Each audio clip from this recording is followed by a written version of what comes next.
They didn't say it like a punishment. "You'll guard the house tonight," Eleanor said, like I should be grateful.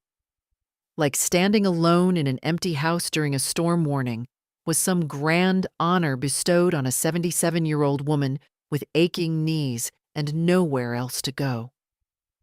I just nodded, as I always do, and watched their taillights disappear down the wet gravel road. That was the last time I saw them that evening. I was wearing my cardigan, the green one with the moth hole under the left arm. They didn't tell me they'd be gone so long. Just a quick dinner with clients. Just a few hours. But the hours dragged on, and the storm rolled in earlier than the forecast had warned. It wasn't until I stepped outside to bring in the flower pots, God forbid Eleanor's precious petunias get ruined, that I heard the click. A soft, sharp sound. Final. The door had locked behind me. I turned the handle. It didn't budge. I checked my pocket. No keys. My purse was inside, near the hall table. The storm broke open above me like a cracked egg. The rain came in sideways, thick as soup, stinging my face. My hearing aid fizzled in one ear. The porch light flickered and went out. For a moment, I just stood there, staring at that locked door, half expecting someone to open it from the other side, to laugh and say, "Oh, Nana, did we scare you?" But no one came. The windows were dark. My bags, my things, sat under the awning, already soaked through. 3 black garbage bags. One had split open. I recognized the collar of my winter coat poking out. That was when it hit me. This wasn't an accident. They hadn't forgotten to leave a key. They hadn't just stepped out for a quick dinner. I wasn't meant to be inside. I sat down slowly on the top porch step, blinking against the wind, feeling the damp creep into my bones. The storm wasn't the worst part. The worst part was realizing I didn't know where else I could go. I didn't cry. Not then. Instead, I looked at the bags beside me and wondered how many people had seen them sitting there all afternoon. How many neighbors drove by and thought, "Oh, someone's mother must have died." Because that's what it looked like someone had passed away and the family couldn't wait to get rid of what was left. And maybe, in some way, I had. Eleanor never liked having me around. She'd started small, replacing my dishes with matching sets, moving my chair into the garage because it didn't go with the new aesthetic, setting rules about when I could use the laundry. At first, I didn't mind. I thought, she wants a tidy home. That's fair. Then it became, no perfume in the house. It triggers her allergies. Then, could I not speak to her guests unless spoken to? Then came the financial control. My son, Thomas, told me it was just easier if he handled my banking, gave me a small monthly allowance from my own savings, called it budgeting for your comfort. Comfort. The word echoed in my head as a gust of wind slapped my face and nearly knocked me sideways. There's a kind of comfort that strangles you slowly. You don't notice at first. You tell yourself it's age, that your world is supposed to get smaller. Then one day you wake up and realize you're not living in your home. You're tolerated in someone else's, or not even tolerated. I stood up. My back screamed in protest, but I forced it straight. The rain had soaked through everything, even my socks. I was starting to shiver. The street was dark and mostly empty. No streetlights out this far. Just one porch across the way, glowing weakly in the storm. I started walking, dragging one of the bags behind me. I don't know why. Instinct, maybe. Some animal part of me clinging to the idea of ownership, of proof. The wind tried to push me back. My legs didn't move the way they used to. My knee buckled once on the uneven gravel. I fell. Hard. There was blood.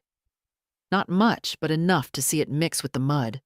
I laughed, quietly, bitterly. Because how poetic, really. Left outside in the storm like some unwanted dog, and now crawling through the mud like one. But I didn't stop. I pulled myself up, wiped the blood on my cardigan. I kept walking. The rain eased slightly as I crossed the road, but the wind didn't. It howled through the trees like something wild and angry. I clung to the plastic handle of the garbage bag, though by then it had torn fully, my coat and slippers dragging behind like the tail of some sad parade float. The porch across the street belonged to Mrs. Givens, or used to. She passed last spring. I went to the memorial, brought lemon cake. No one from Thomas's family came. They said it was too far to drive. She had no children of her own, just nieces who lived out of state and sold the house within weeks. Now it stood empty. No lights, no car in the drive. But that little porch light still worked, casting its yellow glow into the downpour. I dropped my things under the overhang and leaned against the doorframe, catching my breath. My hip was screaming. My shoulder burned where I'd landed. My hair clung to my cheeks, and my cardigan sagged with rain.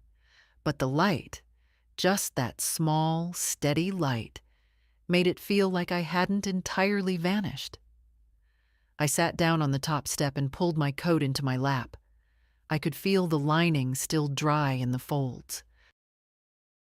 I wrapped it around my legs, closed my eyes. I don't know how long I sat there. Time doesn't pass the same when you're cold. When your teeth chatter and your fingers go stiff. It slips between the moments, disappearing with every gust of wind. I tried to think clearly. Who could I call? Not Thomas. I had no phone, no purse, no money, no umbrella, no warm shoes. My friends, what few still remained, were either dead or hours away. My sister Vera lived upstate. She'd had 2 strokes last year. I hadn't seen her since the fall. And then I thought of one name, June Adler. June was in my book club, at least she had been, back when I still went. She once said, "You've got a mind sharper than most of the young ones I know," and meant it. She gave good hugs, smelled like cinnamon, lived 3 blocks east. I stood again, shakily. My knee wobbled, but I forced it straight. I bundled the coat around me like a cape and picked up my soaked slippers and bagged blouse. I couldn't carry more. I walked. Past the empty house, down the gravel path. Past the for sale signs and rusted mailboxes. My bones ached with each step. The rain found its way into every crevice, but I didn't stop. I kept telling myself, just reach June. She'll help. Just reach June. Halfway there, I passed the hollow of the old sycamore tree, the one children used to play in. I used to walk Thomas there as a toddler. He'd climb inside and pretend it was a spaceship. Said he was Captain Thomas, and I was Mission Control. I'd count him down from 10, and he'd make swooshing noises with his mouth. I remember once he climbed too high and scraped his knee, cried all the way home, snot dripping down his chin. I carried him half the way, whispering, "You're all right. You're all right," even though my back was killing me. That memory hit me like a wave, and I had to stop walking. He was 5 then, soft-hearted, clumsy, always drawing me pictures, always asking to sleep in my bed when the thunder got too loud. When did that boy turn into a man who could leave his mother in the rain? When did I become disposable? The street curved toward the intersection where the Adler house stood. I could see their porch light, faint but steady. The sight gave me a little surge of strength. I stepped into the street, and a pair of headlights blinded me. A car. Slow-moving. Silver sedan. I froze. The car rolled past me, and through the rain-smeared window, I saw the driver glance over, then stop. He reversed slowly and pulled up beside me. The window rolled down with a hum. "Ma'am, are you okay?" It was a young man, maybe early 30s. Clean-shaven, baseball cap, kind eyes. My voice cracked. I swallowed. "I need to get to June Adler's house, 2 blocks over."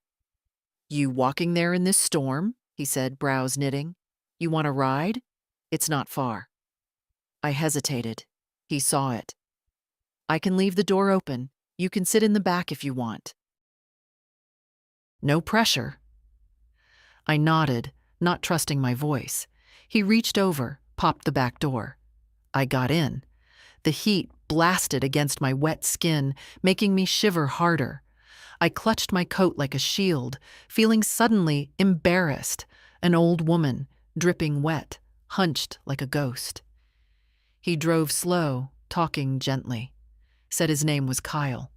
Lived 3 streets away. "My grandma's your age," he said. "She makes the best peach cobbler." I didn't speak much, just nodded. He pulled up outside June's and walked me to the door, holding his jacket over my head. I rang the bell with a shaking finger. The porch light flicked on. A pause. Then the door opened. June stood in her bathrobe, a paperback in her hand. She looked at me, then at Kyle, then back at me. "Mercy, Nora," she said. "What happened?" I opened my mouth, but the only thing that came out was a whisper. "They locked me out, June." June didn't ask another question. She simply stepped aside and opened her arms. I collapsed into them, shivering from more than the rain. There's something about being held by someone who sees you, not as an obligation, not as a problem, but as a person. That hug was the first solid thing I'd felt all night. "Get in here, for heaven's sake," she said, pulling me inside. "You're soaked through. I'll get towels." Kyle hovered awkwardly on the porch, unsure whether to come in or leave. "Thank you," I told him, my voice steadier now. "Truly." He nodded, gave a small wave, and walked back through the rain. A good young man. Not mine, of course. Mine was too busy managing spreadsheets and family optics to remember the woman who once wiped his nose and ironed his shirts. Inside, June returned with a stack of fluffy towels and a warm bathrobe that smelled faintly of lavender. She helped me peel off the cardigan, now heavy as a sponge. I didn't have much to change into, just a wrinkled nightgown from one of the bags. But it was dry, and that felt like a luxury. June made tea while I sat on her couch wrapped in towels. Her house hadn't changed since the last book club meeting I'd attended nearly a year ago. Stacks of novels on every flat surface, mismatched throw pillows, the scent of old wood and cinnamon. Cozy, cluttered, lived in. She returned with 2 mugs, sat down across from me and waited. I took a sip before speaking. "They asked me to guard the house," I began. "Said they had a dinner with clients. I was outside bringing in the flower pots when the door locked behind me." June didn't interrupt. Her lips tightened slightly, but she didn't speak. My things were already on the porch, in trash bags. June's hands clenched around her mug. "I don't think it was an accident," I added. "I think they meant for me to find it that way, to get the message without the mess of a conversation." June inhaled slowly. "You think they threw you out?" I nodded. "No, June. I know they did." She set down her mug with a quiet thunk. "I always wondered how long you'd let them treat you like wallpaper," she said. "You blend in. You're always polite. and they walk right past you like you're not there, and you've let them. Her words weren't cruel. They were honest, and I'd known it myself for years. When Thomas was little, he used to tell me I was his favorite person, I said, my voice thinner now. He'd sit in my lap for hours, used to say, "Nana, don't ever leave me." June looked at me with something between sorrow and rage. "And now he's the one who left you." I set down my tea and rubbed my hands together. They still shook slightly. He took over my accounts after Harold died, said it was safer, less for me to worry about, called it managing your assets. But every month it got smaller, said investments weren't performing. Then I stopped seeing the bank statements altogether. June's eyes narrowed. "You never checked." I trusted him. "Then let's fix that." She stood up so suddenly I flinched. She crossed the room to her desk and pulled out a small accordion folder. "I've got a cousin at the bank. If there's one thing life teaches you, it's how to untrust people properly. We'll get your accounts reviewed. We'll figure out exactly what he's done." I stared at her. "June, it's midnight." "I'm not calling him now, Nora," she said, sitting again. "But you'll stay here tonight, and tomorrow we'll start putting things in your name again." I felt something shift inside me, a slow, creaky door opening after being shut for years. "June? Hmm? Do you think it's wrong to cut them off?" She blinked. "Do you think it was wrong when they cut you off? Left you in the storm like a dog?" I didn't answer. "You don't owe them forgiveness just because they share your blood," she said. "Kindness has a price, and you've paid in full." We sat in silence for a moment. The storm rattled the windows, but inside, it was warm. It was still. "They think I'm old," I said finally. Soft, like I won't do anything. "Then it's time to remind them who you are." I looked over at June, and for the first time in a very long time, I felt like myself again. Not someone's burden, not someone's grandmother, mother, placeholder. Just me. June let me sleep in her guest room. Tiny, quiet. Walls lined with old travel posters and handmade quilts. The bed was soft but unfamiliar, and the pillow smelled like cedar. Still, it was more comfort than I'd had in months. But I didn't sleep much. Instead, I lay in the dark, listening to the ticking of the hallway clock, thinking about every time I'd made excuses for Thomas. Every time I'd told myself, he's busy, stressed, tired, raising kids, building a career. Every time I'd looked at Eleanor's pinched smile and believed her when she said, "You know how he gets. Don't take it personally." Well, I had. And now it was personal. By 6 a.m., I was already sitting at the kitchen table in June's robe, staring into my tea. June padded in not long after, her hair wrapped in a scarf, and sat across from me without a word. She handed me a pen and a pad of paper. "Write it all down," she said. I frowned. "What?" "Everything. Dates, names, accounts, if you can remember. Every payment, gift, transfer. Any time Thomas or Eleanor asked you for something big, write it, and don't you dare downplay it." So I did. At first, the list looked harmless. A check for $5,000 when they needed a new roof. A gift of $10,000 for their anniversary trip to Florence. Then tuition for both kids. An emergency car repair. A bridge loan when Thomas was between jobs. Help with the down payment on this very house. The one I'd just been locked out of. And that was just the last 5 years. I had forgotten how much I'd given. Not just money, time, energy, silence. "You see it now?" June asked gently when I set the pen down. I nodded, swallowing back the heat in my throat. Good. That's step one. Now let's go get your name back. We went to the bank branch first. June's cousin, Lydia, was a thin woman with bright eyes and a tone like a school principal who'd long stopped caring about politeness. She greeted June with a hug, looked me up and down, and said, "Let me guess. They had power of attorney and access to your accounts.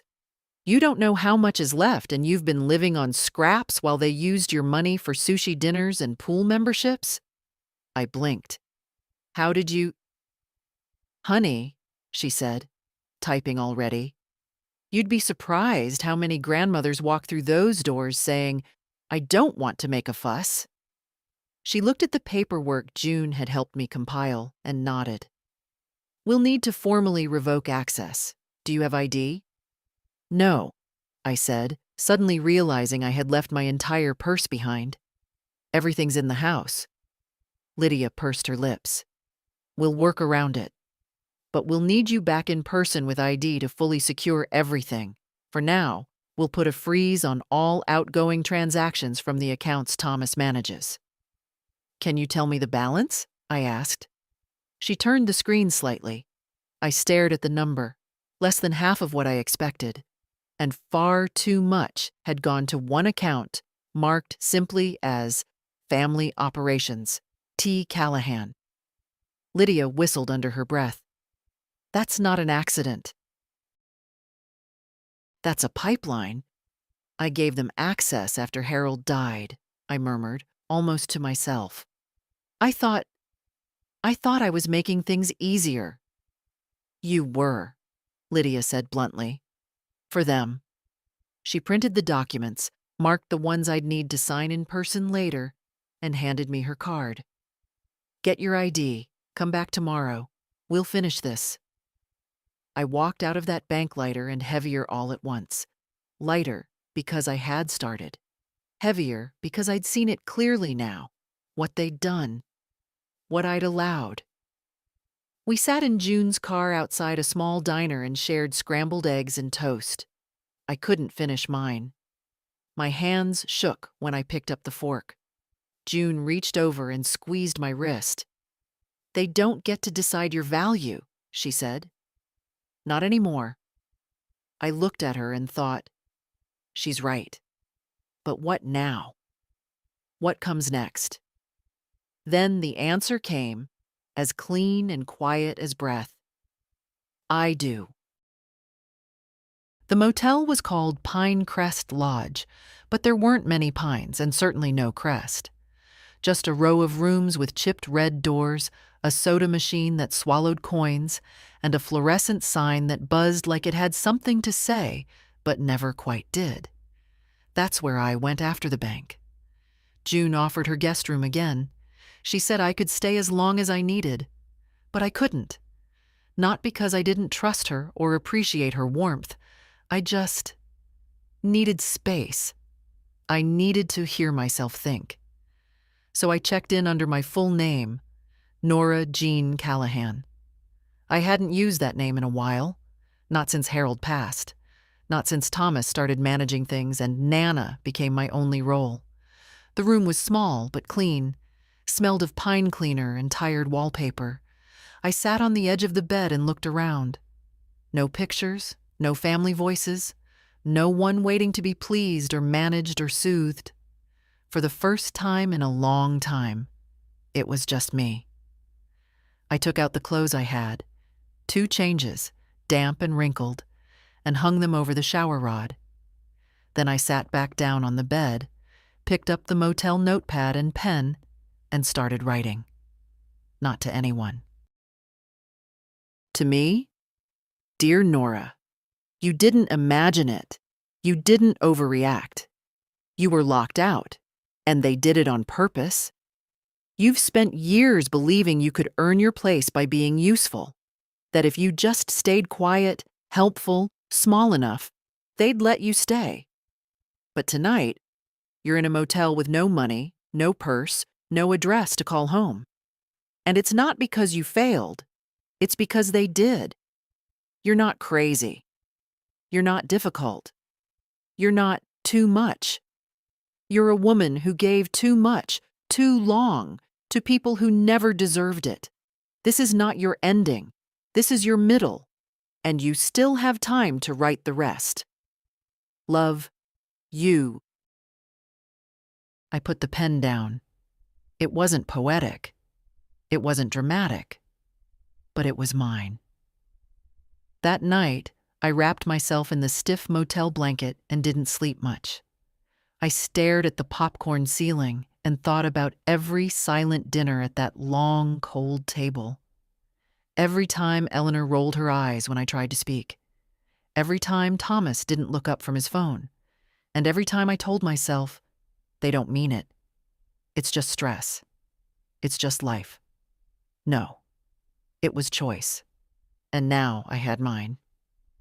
In the morning, I went back to June's and picked up the rest of my things. She'd washed my nightgown and packed the bag tighter than I ever could. I'm going to call a lawyer, I told her over coffee. She raised an eyebrow, clearly pleased. Any particular kind? An estate lawyer and someone who handles elder abuse. Her smile widened. Atta girl. I called Harold's old lawyer, Mr. Everett Green. He was half retired now, but still kept an office on Main Street and a brain sharp enough to slice glass. I told the receptionist I needed to speak with him urgently. She squeezed me in for the afternoon. The office hadn't changed since 1993. Still smelled like old wood, pipe tobacco, and dust. When Mr. Green saw me, he stood and took both my hands. "Well, Nora Jean," he said softly, "it's been a long time. You look like a woman with something to say." "I do," I said. "But first, I need to ask you something. Anything. Can I take everything back? The power of attorney, the automatic payments, the rights Thomas thinks he has over me?" His eyes lit up. "If it's not in blood, you can undo it. And even then, I've got a few tricks." I smiled for the first time that day. "I want it all changed," I said. "And I want a new will." Mr. Green nodded, already reaching for a legal pad. "Tell me everything," he said, "and we'll put it in writing." So I did. It took 2 hours to go through it all with Mr. Green, and by the time we were done, I felt like I'd walked out of an X-ray machine, stripped down, transparent, exposed, but somehow lighter. He didn't rush me. He didn't speak down to me. He didn't say, "Are you sure?" like so many others had over the years. He just listened, took notes, asked questions where needed, then looked me straight in the eye and said, "You're doing the right thing." That meant more than I expected. We started with the power of attorney. It had been drafted 6 years ago, shortly after Harold passed. I had signed it without blinking. Thomas had said all the right things. "You don't need to worry about paperwork anymore, Mom. Let me handle things. I'll make sure you're taken care of." And I, grieving, tired, trusting, had nodded and signed, thinking I was lucky to have a son so responsible. But the paper gave him access to everything: checking, savings, retirement, investment portfolios. Harold had built over 3 decades of quiet, careful planning, and slowly, over time, the accounts had thinned, not vanished. Thomas wasn't stupid. But enough had been siphoned off over the years that I could see the shape of it now. 2,000 here, 10,000 there. Larger withdrawals masked as property upkeep or shared household expenses. "Did you approve any of those in writing?" Mr. Green asked. "No." "Did you receive invoices, receipts, summaries?" I shook my head. He scribbled notes. "Good." "Good?" I asked. "Good for you, bad for him," he said calmly. "They count on silence, on passivity, but silence isn't consent, not legally." We drafted a formal revocation and arranged for a notary to meet us that week. Then we discussed my will. "Do you want to disinherit them completely?" he asked. I paused. It would have been easy to say yes, to let the pain make the choice for me. But I thought of Eloise, my granddaughter, the one who still sent cards, who hugged me every time we met like she meant it, who cried when she left for college. No, I said, but I want a clause. They don't get a cent unless they meet certain conditions. Mr. Green grinned. Ah, the contingent heir clause. We'll make it airtight. And I want a trust, I added. For Eloise, protected. No one can touch it but her. Done. We finished the papers, and I promised to return with ID and the documents from the house, assuming they hadn't thrown them out or set them on fire. I'd need to go back, eventually. That night at the motel, I sat with the folder in my lap and thought about how easy it had been for them to take everything. Not just money, but space, voice, dignity. They didn't take it with malice. That's the cruelest part. They did it with routine, the slow, steady erosion of boundaries. A comment here, a sigh there, a quiet, unspoken rule that I should step back, sit down, stay small. It's like a leak under a floorboard. You don't see the damage until the whole thing caves in. But now I saw it, and I wasn't waiting for permission to fix it. The next morning, I got up early, dressed in the driest clothes I had, and walked down to the front desk. The clerk, a teenage girl with dyed purple hair and a nose ring, looked up from her phone. "Checking out?" she asked. "Not yet," I said, "but I'll need another night." She nodded, started typing, then paused. "You want to update your file with a contact number, just in case?" I hesitated. Then I smiled. "No," I said. "If someone wants to find me, they'll have to work for it." She looked puzzled, but I didn't explain. Let them wonder. Let them worry. By the third morning at Pinecrest, I realized I didn't miss the house. Not the smell of Eleanor's candles, those sharp, artificial citrus scents that gave me headaches. Not the hushed footsteps outside my bedroom door, like they were trying not to wake an invalid. Not the cold silences at dinner, or the way Thomas only ever asked me questions that began with, "Do you mind if—" No. What I missed was what the house used to be, before it was remodeled, repainted, redefined. Before my chair was shoved into the garage and my things were labeled extra. Before my name on the mailbox was replaced with a brass plaque that read the Callahans, as though I wasn't one of them. I missed belonging, but not the house. And that, somehow, was freeing. I met June at the diner again that morning. She was already seated, sipping black coffee like it was war fuel, reading the newspaper like it owed her money. When she saw me, she gave me a look I hadn't seen since high school.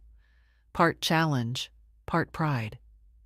"You've got a lawyer, a bank freeze, and a trust in the works," she said, folding her paper. "Now what?" "I want my documents," I said. Social Security card, passport, birth certificate, Harold's will, property records, everything they've been keeping safe for me. June nodded. "You going back alone?" I hesitated. Then I said, "No, I want you with me." It was time. We drove out to the house together. The roads were slick from last night's rain. The gutters still overflowed. The leaves stuck to the windshield like reminders. Everything falls, even family. When we pulled into the driveway, I half expected Thomas's car to be gone, but it was there. So was Eleanor's SUV and the kids' bikes, the whole life intact, except for me. I rang the bell. June stood at my shoulder like a silent bodyguard, her purse clutched in one hand like it might contain a taser. The door opened. It wasn't Thomas. It was Eleanor. She blinked, then narrowed her eyes. Nora, she said slowly, you're back. She said it like I'd come home from a trip without warning, as if I'd inconvenienced her schedule. I need my documents, I said. The ones you said were safest here. She didn't move. Thomas isn't home. I didn't ask for Thomas. That made her flinch. Barely. But I saw it. I'll get them, she said eventually, stepping aside just enough for me to enter. Wait here. The house smelled the same, like floor cleaner and something floral. Cold. June stayed beside me, arms crossed. I see you haven't dusted that shelf, she said quietly, eyeing the bookshelf I used to organize. Slipping, Eleanor. I had to bite back a laugh. Eleanor returned with a manila folder. This should be everything, she said. If anything's missing, let us know and… No, I interrupted. If anything's missing, my lawyer will let you know. Her eyes flashed, but she held her tongue. I took the folder, heavy, warm from her hand. I didn't check its contents, not yet. I didn't want to give her the satisfaction. As I turned to go, she said, You know, Thomas is just trying to do what's best. I stopped. Then I looked her square in the face. You don't get to lock someone out of their own life and call it love. She didn't respond. I walked out without looking back. In the car, June exhaled deeply. I swear if I'd been 5 years younger, I'd have knocked her into next week. She's not worth it, I said, placing the folder on my lap like a treasure chest. You okay? I looked out the window. The house receded behind us like a past I didn't want to chase anymore. I'm getting there.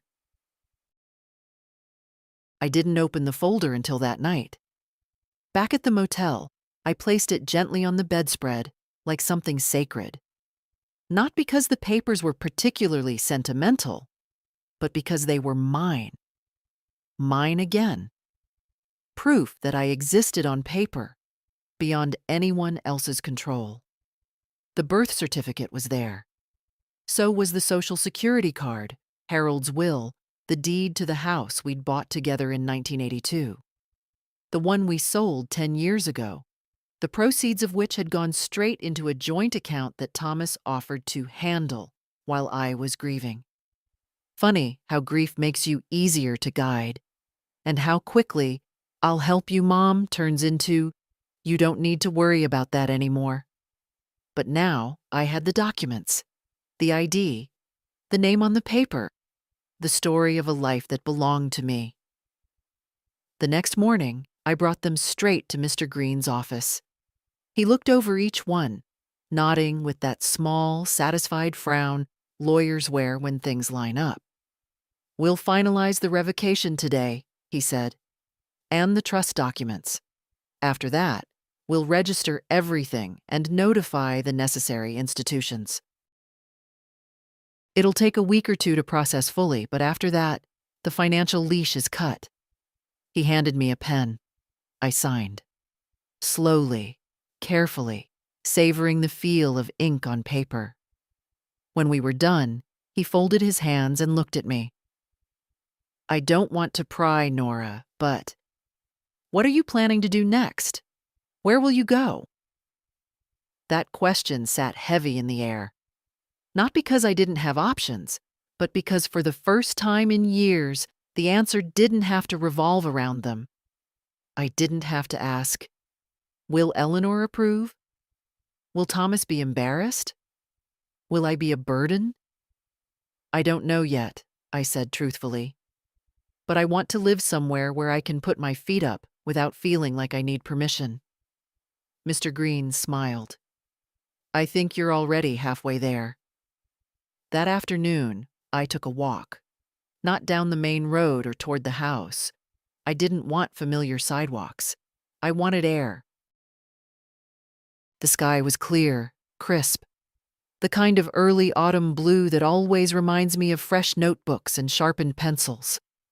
It made me think of when I used to work at the elementary school library.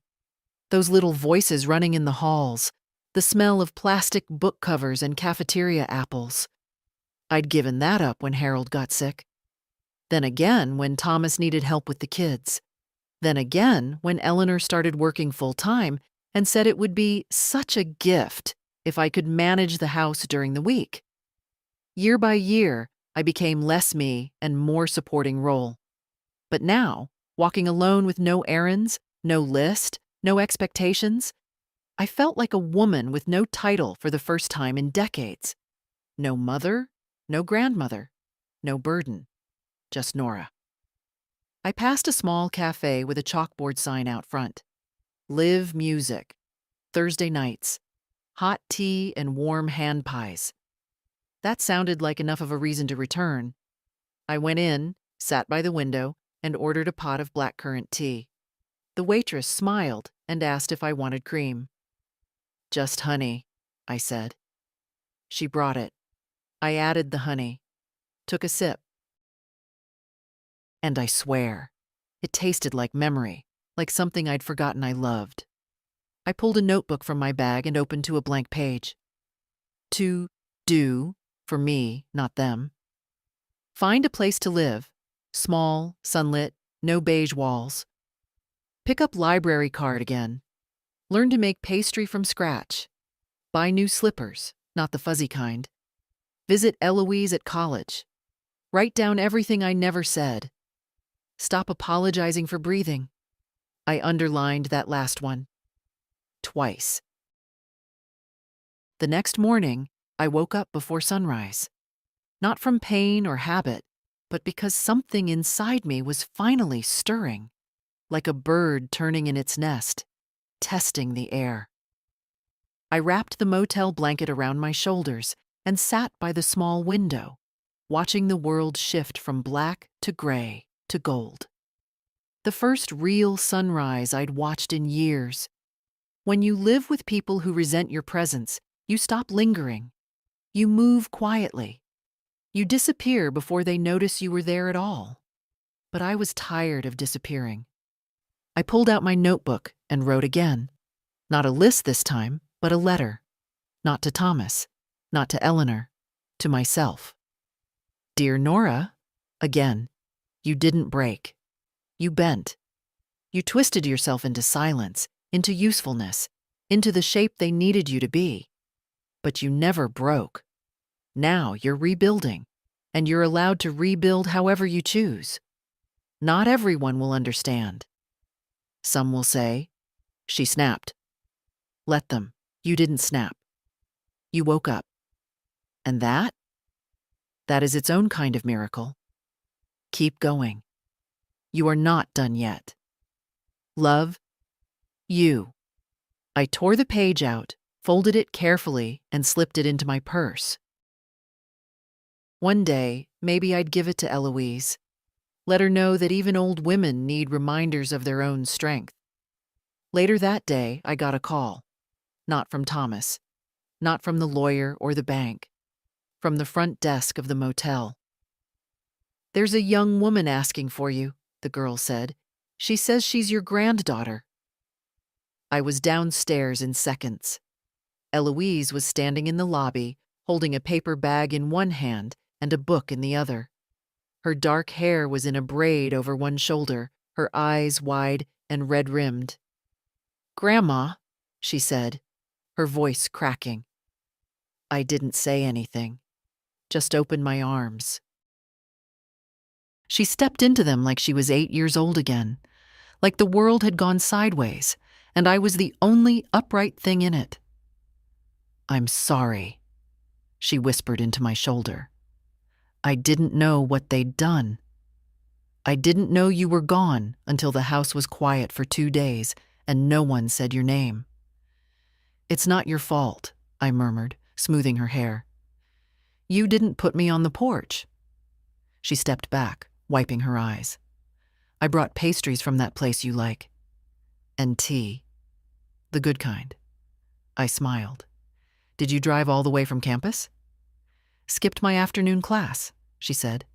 Don't tell Dad.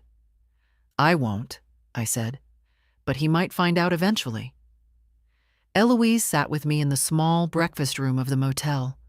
We ate apricot danishes and drank paper cup tea, and for once, no one was rushing us, monitoring us, talking over us.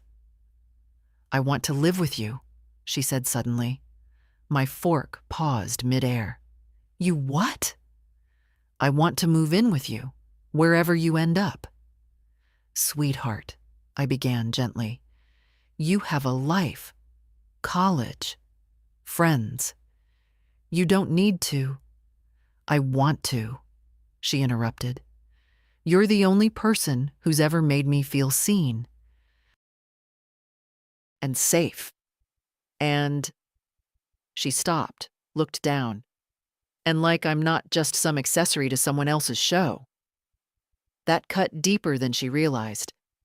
I reached across the table and took her hand. We'll figure something out, I said. But not because you're responsible for me, because we choose each other. She nodded, lips trembling. Okay. I looked at her then, really looked.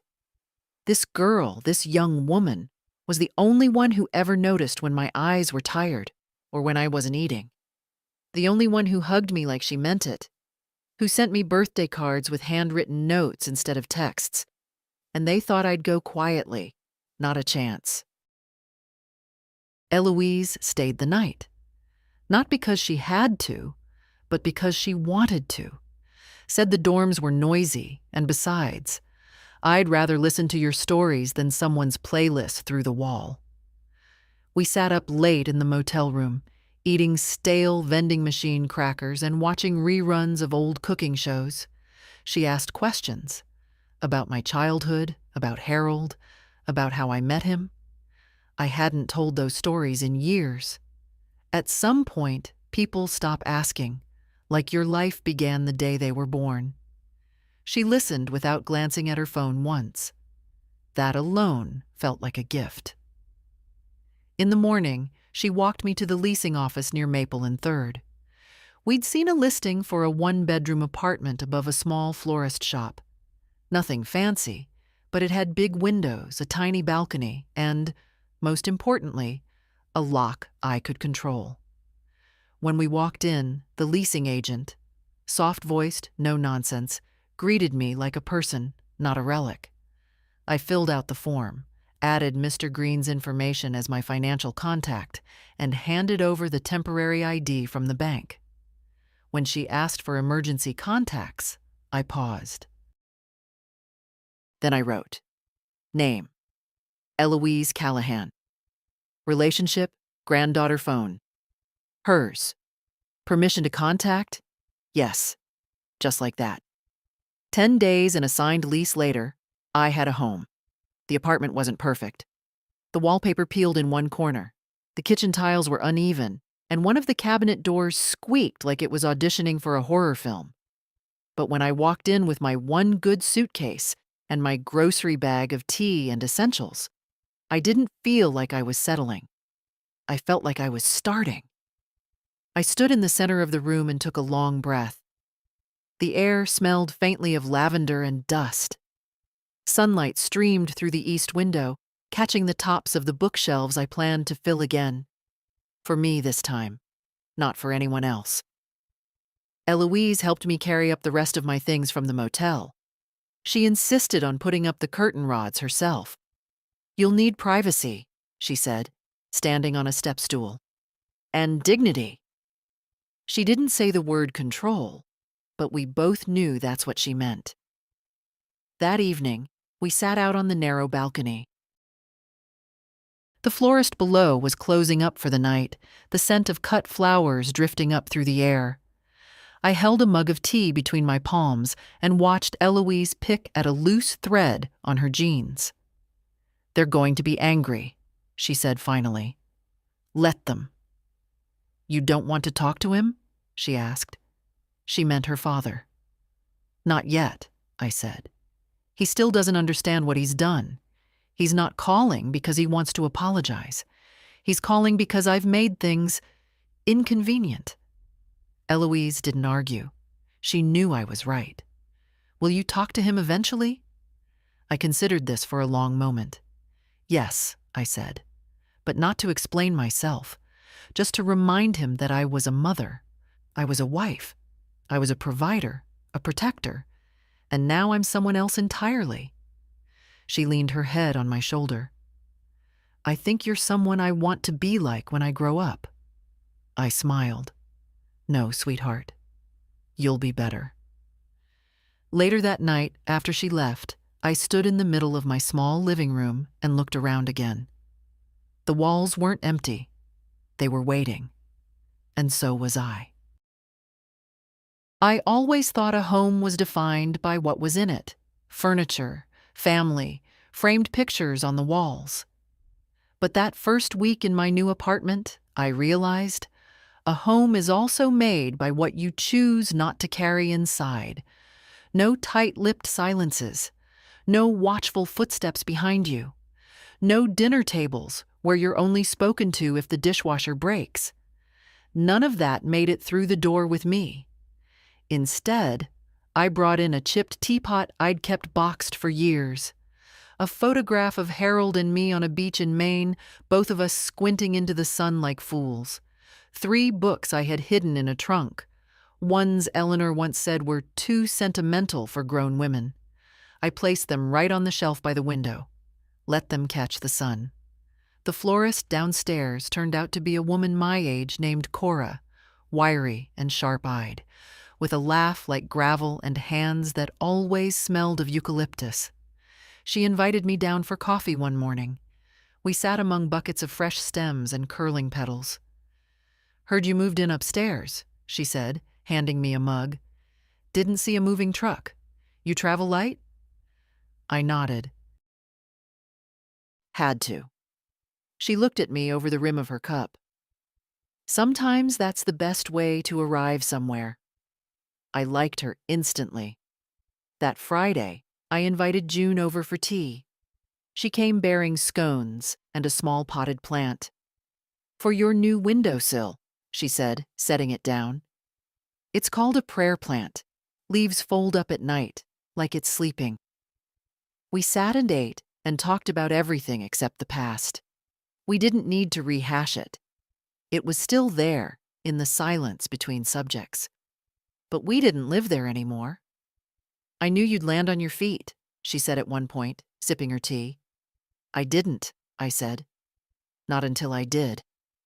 She laughed, warm and full. That's how it always is. A few days later, Eloise came by with her laundry and a loaf of banana bread. This place smells like independence, she said, flopping onto my couch. I poured us both tea. She told me about a professor who assigned her a paper on family systems. I nearly threw my laptop out the window, she said. I wrote about you instead. Got an A. She didn't offer to let me read it. That was fine. Some truths are better shared through tone, not print. Then she went quiet. Dad called me, she said. I waited. He asked where you were. I didn't tell him. I reached over and touched her hand. You don't have to lie for me. I didn't lie, she said. I just said you were safe. And free. That was enough. That evening, I hosted my first real guest, besides June and Eloise. Her name was Marlene. She was a retired school nurse who lived 2 doors down. She'd slipped a note under my door that said, "Welcome to the second act." She brought over an apple tart and stories about the tenants who'd lived here before me. I think you'll last, she said, eyes twinkling. You've got the look of a woman who's decided she doesn't need permission anymore. I smiled. I don't. Later, as I washed the teacups, I caught my reflection in the kitchen window. Same silver hair, same lined face, but something in the eyes had shifted. Something quieter, steadier. It wasn't just survival. It was presence. It was ownership, not of a house, of myself. It happened at the supermarket. A place so ordinary, so full of list-clutching shoppers and tired cashiers. I never expected to feel anything there besides impatience. I was reaching for a jar of fig jam, Harold's favorite, though I hadn't bought it in years, when I heard a voice behind me. "Nora?" I turned. It was Margaret Dunley. We hadn't spoken since the church stopped its Thursday lunches. She used to wear wide-brimmed hats and over-apologize for everything, even the weather. Her daughter had married a dentist. Mine had married into silence. "Margaret," I said, surprised at how steady my voice was. "It's been a while." She looked me over, eyes softening. I heard something happened." I tilted my head. "That's vague enough to be true." She blushed, looked down. Thomas said you were staying with a friend for a while, that you needed time." "Did he mention locking me out in the rain?" She looked stricken. No, he didn't say that." I nodded. "He wouldn't." She stared at me a moment longer, then said quietly, "I'm glad to see you on your feet." It wasn't pity. It wasn't gossip. It was something like recognition. "Thank you," I said. She hesitated, then reached into her purse. "We still do the quilting group on Mondays if you ever want to come." I almost said no. Almost said I didn't quilt, which was true. But then I thought, maybe I do now. "Maybe I will," I said. She smiled. "Good. It's not about the quilts, really." I figured. When I got back to the apartment, there was a letter in the mailbox. Not a bill, not a flyer, just my name on the envelope. No return address. I opened it on the balcony with a cup of tea, the fig jam already spread on toast beside me. The handwriting was unmistakable. Thomas. "Mom, I don't know how to start this. Eleanor says I shouldn't write, that you're punishing us and need time. But I know you. You've never punished anyone in your life. You disappear. You withdraw. You become quiet. And that's worse, in a way, because it means something's really wrong. I've been thinking about the night we left. The rain. Your things on the porch. I want to believe it was a misunderstanding. That you went outside and the wind shut the door. That Eleanor thought you'd already left. That the bags were meant to go in the car. But I know better. I didn't stop it. I didn't ask where you were. And when I finally realized, 2 days later, that you hadn't come back, I didn't call. I told myself you were being dramatic, that you needed space, that you'd come around like you always did. But this time, you didn't. And that scared me. I looked into the accounts, the ones I managed. I didn't realize how much had gone through them over the years, how many decisions I made on your behalf without ever asking. I can't pretend it was all for you. It wasn't. Some of it was convenience. Some of it was laziness. Some of it was just me not wanting to deal with the discomfort of saying, "I don't know how to help you age. I thought giving you less would make you need me more. I'm sorry. I don't expect forgiveness. I just wanted to say that much. Love, Thomas." I folded the letter, didn't cry, didn't smile, just sat there, the toast gone cold beside me, thinking of a boy with scabby knees and a nervous laugh who used to bring me drawings of rocket ships and whisper, "Don't ever leave me, okay?" And I hadn't. Not really. But now I'd left. And the silence I carried wasn't his anymore. It was mine. I didn't write back. Not because I was angry. Not because I didn't believe him. But because, for once, silence felt like mine to keep. Not a punishment. Not a plea. But a boundary. I folded the letter, slipped it into the drawer beside my bed, and left it there like a photograph I wasn't ready to frame. I didn't owe him an answer. Not now. maybe not ever. A few days later, I got a call from the lawyer. "The transfers are finalized," Mr. Green said. "Your accounts are in your name only. The trust for Eloise is locked. Your revised will is filed. And I've sent formal notice to Thomas regarding the revocation of power of attorney." I closed my eyes. "Was there a response?" I asked. "Nothing yet. But give it time." "Or don't," I said. He chuckled. "Nora, I've worked with widows, divorcees, retirees, and every type of family you can imagine. But I'll tell you this, very few people walk away with their head up like you just did. It's rare." "It shouldn't be," I said. "No," he agreed. "But it is." That weekend, I went to the quilting circle. I brought muffins, store-bought, warm enough to pass. Margaret waved me in like I'd never left. The group was mostly women in their 70s and 80s, though one young woman had clearly been dragged there by her grandmother. I sat down next to her. "I don't sew," I whispered. She grinned. "I don't either. I just cut and pretend." We spent the afternoon laughing too loudly, poking fingers, threading needles backwards. They weren't there to impress anyone. They weren't measuring their usefulness. They were simply being. I hadn't realized how much I'd missed that. Afterward, Margaret walked me to my car. "You looked peaceful today," she said. "I think I'm starting to be." When I got home, Eloise was waiting by my door. "Field trip?" she said, pointing at the tote bag full of yarn and crooked fabric squares. "Support group," I replied, "for women who've remembered their worth."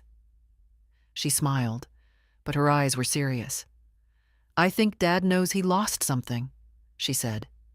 "He's quieter, less certain, keeps asking how you're doing." "Is he asking you to find out for him?" She shrugged. "Maybe, but I tell him what I want to, not what he wants to hear." I opened the door and gestured her in. "That makes two of us." She made tea while I sorted the quilt squares. June had given me a box of fabric pieces she'd kept from her sister's sewing kit. I didn't know what I was making yet. Maybe it wasn't even a quilt. Maybe just a pile of things stitched back together. "I think he needs you to forgive him," Eloise said gently. "I know," I replied, "but you don't have to." "I know that too." She nodded, curling her legs under her. "I just didn't want to be the only one who said it out loud." We sat in silence after that. Not the kind I'd known in the Callahan house, the sharp-edged quiet that cut your confidence with every second. No, this was a full silence, a safe one. The kind that says, you're not alone even when no one's speaking.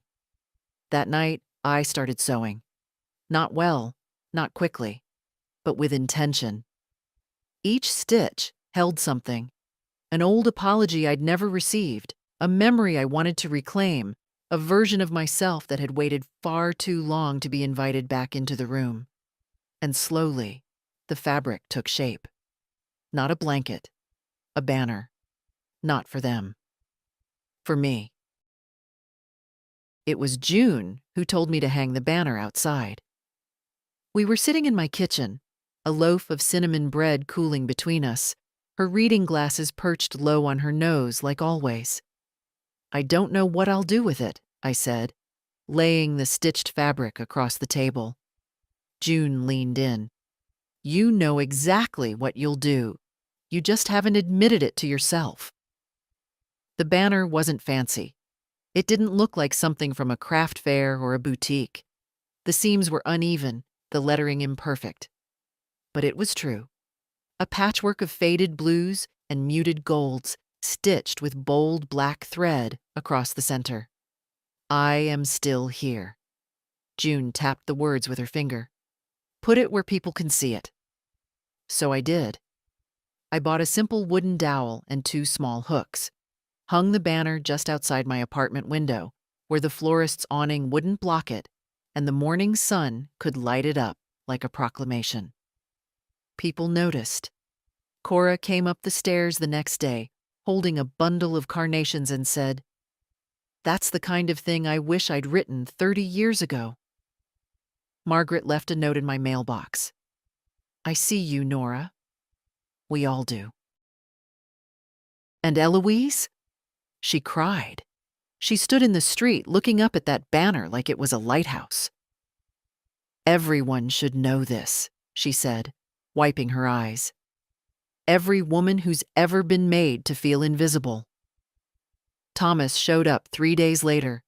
I was sitting on the balcony with my tea and the newspaper, wearing my new house sweater. A soft, deep green one I'd picked for myself, not from someone else's Christmas pile. I heard the car before I saw him. The slow approach, the engine idling too long, the door that closed too quietly. Then his voice. "Mom?" I looked down. He was standing on the sidewalk, squinting up at me. He looked older, not because of time, because of weight. The kind that comes when the roles you've claimed for yourself start slipping through your fingers. "I saw the banner," he said, almost sheepish. "I hung it for me," I said. "I know." I didn't invite him up. Instead, I came down. We sat on the bench outside the florist, the scent of freesia thick in the air. Thomas glanced at the ground. "You look good." "I am." He nodded, then folded his hands like a child about to confess. "I was raised better than this," he said quietly. "You raised me better than this." "I know," I said. "I don't expect you to forgive me. I know that too. But I want to try. I want to, I don't know, learn." I looked at him. Really looked. He wasn't performing. He wasn't maneuvering. He was trying. And that meant something. But I didn't rush to soothe him. I didn't make it easier than it needed to be. "You don't get to undo it with words," I said. "You undo it with space, with consistency, with the understanding that my forgiveness is not a prize you're owed. It's something I may never give." He nodded, swallowing hard. "Okay." We sat in silence for a while. "I didn't expect you to leave," he said finally. "That was your first mistake." He looked over. I held his gaze. "I am not just someone who folds towels and forgets herself," I said. "I am not just Mom or Nana or the woman in the other room who knows her place. I've spent a lifetime being quiet. That's over now." He nodded again. "Do you want me to go?" he asked. "Eventually," I said, "but not this minute." So we sat. Two people, not mother and son, just two people, trying. When he finally stood to leave, he looked up at the banner again. "You really are still here," he said. I didn't smile. "I always was," I said. "You just stopped seeing me." That night, I added another square to the banner, a deep burgundy patch with white thread. It read, "And I'm not going anywhere." The last thing I stitched onto the banner wasn't a quote. It wasn't even words. It was a small outline of a teacup. Just a plain shape, hand-stitched in soft gray thread, like the mug I always used in the Callahan kitchen, the one Eleanor kept trying to accidentally break, the one I slipped into my bag the night they locked me out. I keep it on my shelf now. A quiet little emblem of everything I refused to let go of. Everything they didn't get to take. Eloise came over that morning, carrying a brown paper bag with lemon scones and a sticky note on top that read, "For the Queen of Quiet Revolutions." She sat cross-legged on the floor while I watered the new plants, 3 of them now, all still alive. "There's a girl in my class," she said, tearing a scone in half. "Her grandmother was forced into a care home she didn't want. Family said it was best for everyone. She hasn't spoken in weeks. I nodded. I told her about you, she said. Told her sometimes you have to burn the old maps. Make your own. You told her I moved into a florist's attic and stitched a rebellion on linen? Eloise grinned. Exactly that. We drank tea and read through a few pages of her latest essay. It was about inheritance, but not the legal kind. The other kind. What we pass down without realizing. You gave me a backbone, she said. Even when I didn't know that's what it was. I reached out and touched her cheek. You remind me who I am, I said. That's the better gift. Later that week, I received a letter from Mr. Green. Not an urgent one, just a formal summary of everything we'd completed. New will filed, accounts secured, trust established. He enclosed a copy of the contingency clause. In the event that the beneficiaries demonstrate financial coercion, emotional neglect, or deliberate isolation of the testator, said beneficiaries shall forfeit any claim to the estate. I tucked it into the folder in my drawer, right beside Thomas's letter. Let the papers sit together. Let them tell their story to each other. I didn't need to anymore. It rained the following Sunday. A soft, unhurried rain. I stood at the window and watched the drops slide down the glass like they weren't in a rush to reach the bottom. Someone knocked on the door. It was Eleanor. She wore a long coat, hair slick with weather, eyes unreadable. I didn't invite her in. She stood there a long moment, then said, "You've humiliated us." "I haven't said a word," I replied. "You didn't have to," she snapped. "That banner's loud enough." I tilted my head. "It's not for you." She shifted on her heels, glanced behind her as if someone might be watching. "I came to ask what you want." I considered that. "I already have what I want," I said. "Then what do you expect?" I leaned on the doorframe, calm.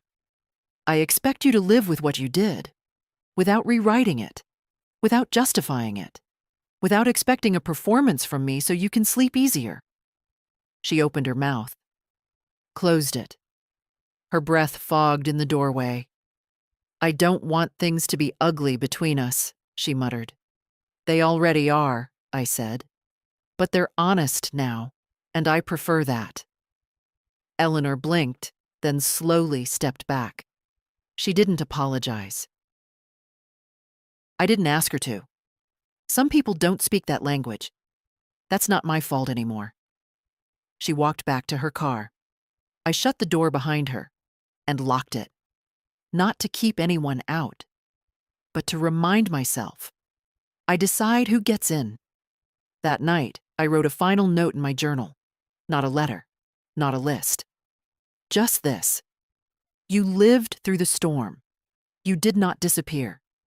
You rebuilt with both hands. And even now, with gray in your hair and names that no longer fit, you are allowed to begin again.